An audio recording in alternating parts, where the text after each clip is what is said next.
मेरठ के red light area में नृत्य करने वाली महिला से दानिश नाम के युवक ने सोनू बनकर उससे दोस्ती की और फिर शादी कर ली।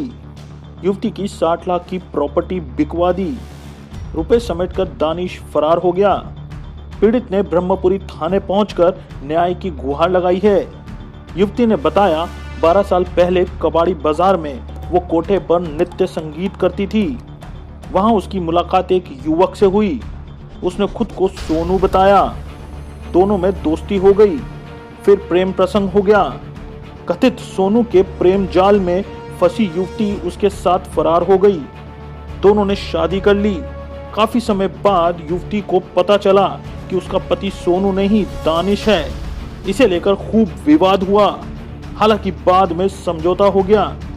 युवती के अनुसार उसका एक मकान जयपुर में था। उसे दानिश निवासी कबाड़ी बाजार ने 60 लाख रुपए में बिकवा दिया। युवती ने बताया कि दानिश ने उसके पैसों से खूब मौज मस्ती की। अब 2 बच्चे और उसे छोड़कर वह फरार हो गया। फोन पर खुद को सऊदी अरब में बता रहा है।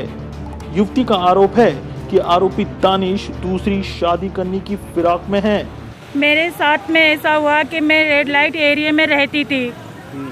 उसके बाद में एक सोनू नाम का व्यक्ति मेरे यहाँ आया। उससे हमारा वो हो गया, मतलब मिलने जुलना। कब की बात है? 12 साल पहले की बात है। ठीक है।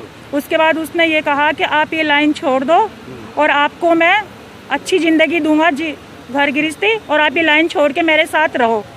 वो मेरे साथ जयपुर चला गया। जयपुर जाने के बाद कुछ समय तक वो रहा। उसके बाद उसने कहा कि इस घर को बेच के और कहीं मेरठ में घर ले लेंगे।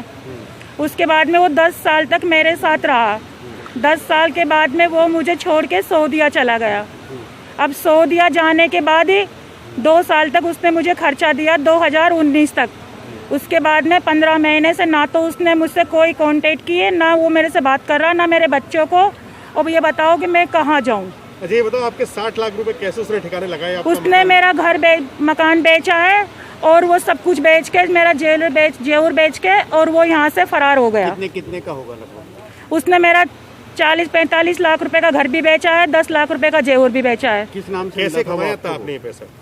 ये पैसा वहीं का था, रेड लाइट एरिया का था। नहीं, आपने जो आपको किस नाम से मिला, फिर क्या पता चला, क्या आपका कहना है? बस मुझे वहाँ जाके जयपुर जब मैं उसके साथ चली गई तो वहाँ जाके मुझे पता चला कि इसका नाम दानिश है और मैं इसके साथ रह रही हूँ। उसने कहा कोई दिक्कत नहीं, मैं तुम्हें नाम दूंगा और इज्जत की ज़िंदगी दूंगा।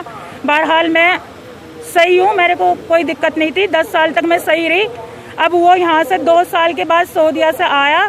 आने के बाद में उसने यहाँ पर आके और बिना बताए चुपके से जाने के टाइम पे रिश्ता कर लिया। मुजफ्फरनगर लद्दे वाला मोहल्ला है मुजफ्फरनगर में, वहाँ रिश्ता करके चला गया। तब मुझे पता चला कि 15 महीने से ये मुझे खर्चा नहीं दे रहा। उसकी वजह यही है कि ये रिश्ता करके चला गया। आपका कहना ये है कि वो आपको किसी और नाम से मिला, उसके बाद में कुछ और नाम निकला? हाँ जी, हाँ जी। पहले मेरे पास सोनू के नाम से आता था ये, और उसके बाद में सोनू के नाम से मुझे लेके चला गया ये बनस्थली निवाई। उसके बाद मुझे पता चला कि इसका नाम दानिश है और ये मुस्लिम है।